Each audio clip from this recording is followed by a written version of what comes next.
আসসালামাইকুম ভাই।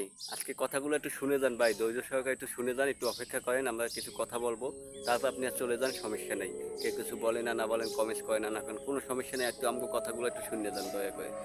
তো আজকে বলবো ভাই, আমার শ্বশুর বাড়ি আত্মীয় স্বজন এবং আমার আত্মীয় স্বজন এবং আমার গ্রামের লোক, এই আমি বউকে নিয়ে ভিডিও করি দেখে অনেকে অনেক কিছু বলে। ভাই আমরা কি তেমন কোনো কিছু খারাপ কোনো কিছু ভিডিও করি ভাই? অতিরিক্ত কোনো খারাপ কোনো ভিডিও আমাদের দেখছেন? মানুষের যেরকম ভিডিও বানায় এরকম কোনো ভিডিও দেখছেন? তো আমরা জামাই বউ ভিডিও বানাই, যেটা সমাজে খাড়ে সেইরকমই ভিডিও করি।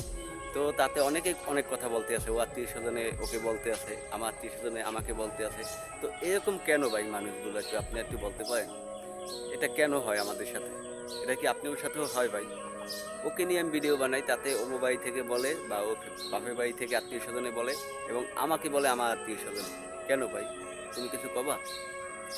আর কি বলতে চাই এটুকুই যে মানুষ তো অনেক খারাপ খারাপ ভিডিও করে, তাহলে কি তার ফ্যামিলিরা কিছু বলে না?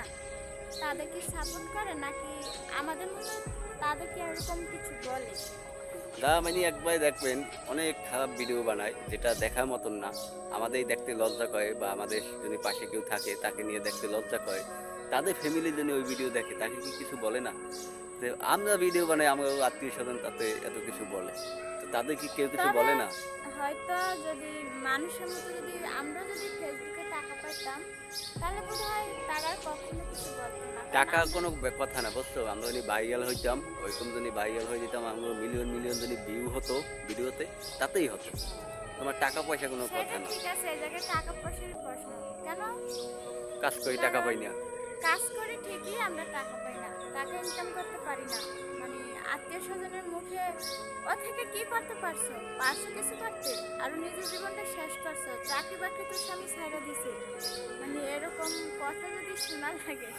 ভাই মানে দুঃখের কথা কি বলবো, হাসিও হয় দুঃখও হয়, মানে ইনকাম হয় না এই জন্য কথা, তারপর ভিডিও বানাই এই জন্য কথা, তো নানান কথা মানে আমাদের শুনতে হয় এই ভিডিও কারণে। এই ফেসবুকে শুধু এই ভিডিও জন্য বানাই। ভাবছি যে আর ভিডিও আমি করবো না। তারপর আজকে আমি বলছি আমার স্বামীকে যে আমি আর ভিডিও করবো না তোমার সাথে। মানে একজনে একটা বলে মন খারাপ হয়ে যায়, বলছি তো তুমি আমার একজন। কথা হয়েছে, যে যা বলে বলুক, ওটা আমাদের দেখার বিষয় না, আমরা কাজ করতে আছি, কাজ করে যাবো।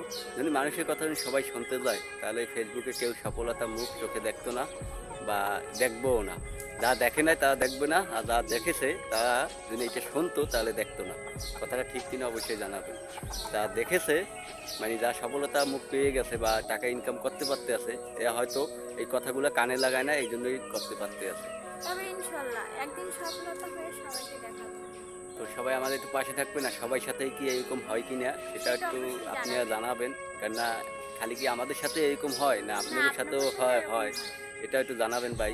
মানে নানান মানে চাপে আমাদের থাকা লাগে এই ভিডিও কারণে, বা ইনকাম হয় না এই কারণে। তো আর আপনাকেও যদি দ্বিতীয়ত কথা হয়েছে সে বেকার, মানে বুঝছেন, ফেসবুক নিয়ে পড়ে থাকে। ফেসবুক ভাই, বেশি সমস্যা এটা, আর কিছু না। ফেসবুক মামাই বললো না, আমাকে আমাকে চিনলো না, বুঝছেন? তো ফেসবুকে যে আমি এতটা থাকি বা এতটা মানে ই করি, কাজ করার জন্য আগ্রহ, তো এটা ফেসবুক মামা বললো না এখন তোমার, ঠিক আছে? তো অনেক আমি ফেসবুকে কাজ করার জন্য আগ্রহ, এই জন্য আমি অনেক কিছু ত্যাগ স্বীকার করেছি। তো তারপর যদি ফেসবুক মামায় না বোঝে, তার করার কিছু আর থাকবে না আমার বা নাইও, ঠিক আছে? তো সবাই ভালো থাকবেন, আমাকে একটু পাশে থাকবেন, ইনশাল্লাহ আমাকে একটু সাপোর্ট করবেন। আর মানুষে এত কথা বলে, আপনাকেও কি বলে কিনা এটা একটু জানাবেন, অবশ্যই জানাবেন। ঠিক আছে? তো আল্লাহ হাফেজ, আজকে বিদায় নিচ্ছি। তো আজকে আবহাওয়াটা এখন মোটামুটি ভালো আছে। তো সবাই ভালো থাকবেন, ইনশাল্লাহ দোয়া করি সকলে ভালো থাকবেন।